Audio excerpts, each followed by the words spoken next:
এটা হচ্ছে 60 volt 24 ampere battery, lithium phosphate battery. এটা দেখুন ডেইলি কোম্পানির বিএমএস দেওয়া আছে। এটা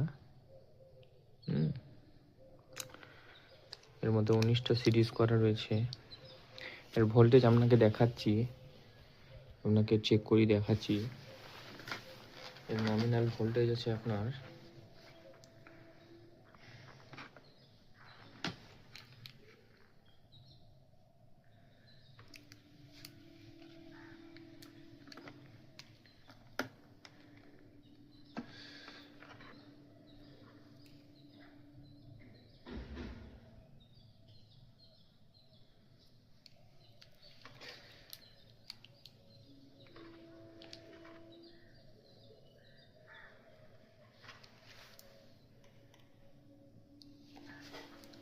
এখানে দেখাও, এখানে দেখাও, দেখুন 62.7।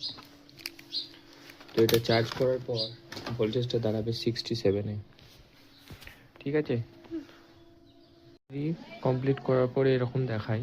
তো কেউ যদি এটা পারচেস করতে চান তো উপরে দেওয়া নাম্বারে যোগাযোগ করতে পারেন। 48 ভোল্ট বলুন, 60 ভোল্ট বলুন, যে কোনো ব্যাটারি আমরা বানিয়ে দিই।